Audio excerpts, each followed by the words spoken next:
Acabei de chegar em São Paulo, cheguei há pouco para umas entrevistas, mas podia falar com a turma aí para fazer vários perfis e entrar de sola no Twitter, especialmente Instagram, porque eles estão botando todas as milícias lá e os robôs pra cima de mim, entendeu? A censura. O episódio de Ricardo Lewandowski dentro do avião, mandando prender uma pessoa simplesmente porque expôs a sua opinião quanto à Suprema Corte é mais do que absurdo, é medonho, é vergonhoso, é nojento, é um escárnio para qualquer sociedade democrática, é um escárnio para qualquer Estado de Direito. E é por isso que a maioria dos brasileiros tem muita vergonha do STF. Eu também tenho vergonha do STF. Por isso, vem me prender. Agora eu peço sim que o povo brasileiro deixe de ouvir o Olavo de Carvalho e ouçam mais Lobão, o Vila, o Luciano Ayan, a Madalene e tantos outros que estão aí, inclusive o Bugalho. Muito obrigado. Eu vou dizer mais uma vez, o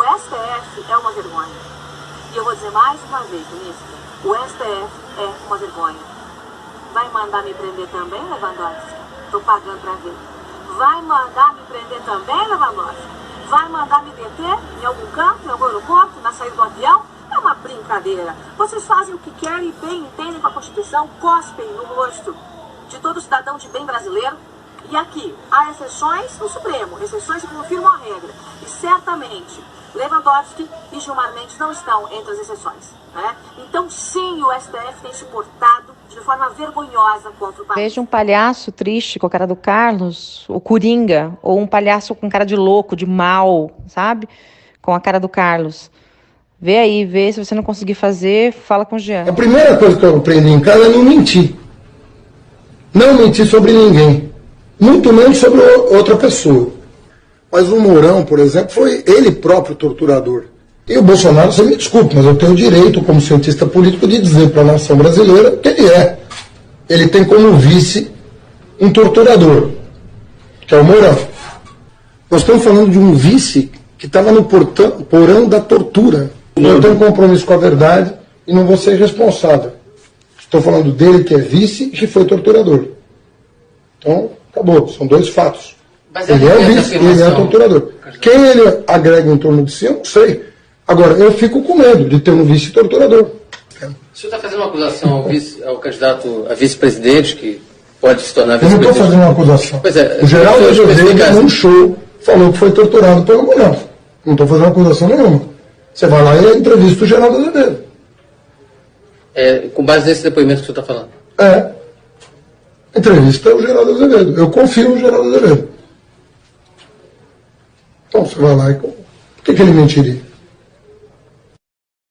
O general Mourão, aparentemente, vendo aqui a entrevista, falou para o repórter lá em Porto Alegre, negou enfaticamente o fato de ter sido torturador, disse que o Geraldo Azevedo cometeu um equívoco e afirmou que nasceu em 1953, que, portanto, ele nasceu, segundo o TSE a gente pesquisou, nasceu no dia 15 de setembro de agosto de 53, portanto ele tinha 16 anos em 69.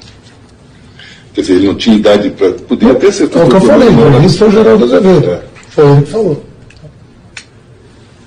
A primeira coisa que eu aprendi em casa é não mentir. A primeira coisa que eu aprendi em casa é não mentir. A primeira coisa que eu aprendi em casa é não mentir.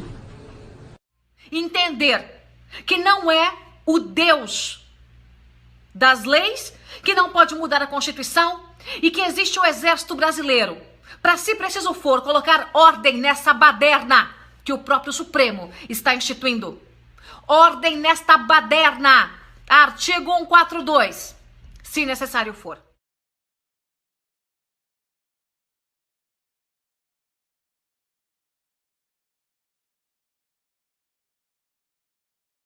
Tem o caso do Fux, que é um caso aberrante, porque ele procurou todos os condenados, ou depois condenados da Lava Jato, todos os réus da Ação Penal 470, chamada de mensalão, para ele me assediou. Sabe que assediar uma pessoa até me encontrar? Para dizer, primeiro, que ele conhecia realmente o processo, as vírgulas do processo, para bater no peito, dizer que matava no peito, que nós éramos inocentes, que nos absolver. Esse é um charlatão, não é? Esse é um charlatão, não é?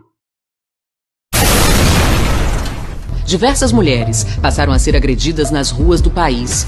Uma jovem de 19 anos afirmou ter sido arrastada por 3 seguidores de Bolsonaro e teve uma suástica nazista entalhada no seu corpo com um canivete. Foram mais de 50 atos de violência.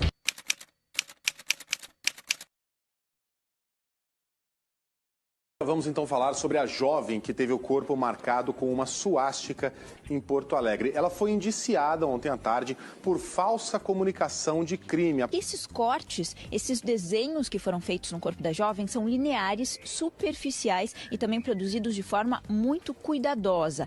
A perícia também, ela neste laudo disse que não apontou qualquer tipo de machucado na face, no pulso, nos braços, nas mãos, que geralmente são típicos, é uma coisa característica de defesa pessoal quando a pessoa é atacada. Então, a partir desses principais pontos que foi concluído aí que essa jovem, ela ou se automutilou ou foi feito esse corte com o consentimento dela. Está acontecendo e vem da Corte Maior deste país. Aliás, já há algum tempo eu tenho dito para você que o STF não é mais a Corte Maior desse país. É a única corte. Não é a última instância. É a única instância. Nós estamos vendo um STF, uma Corte Suprema comandada por alguém que tem no DNA o vermelho do PT.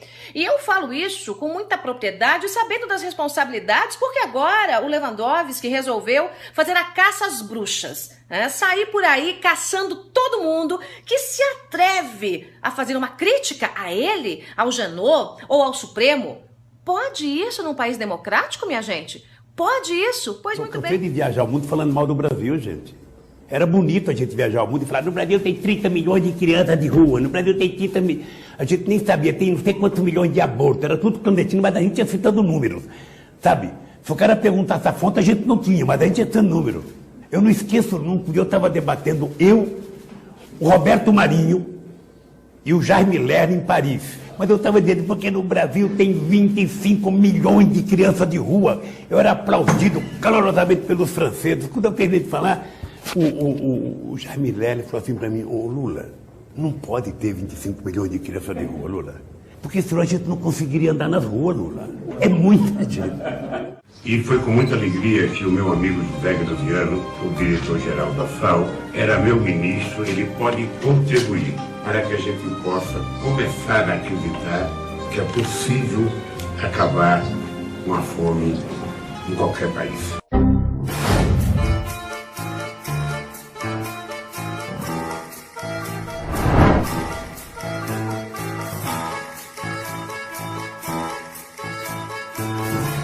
Se o cara perguntasse a fonte, a gente não tinha, mas a gente ia tendo número.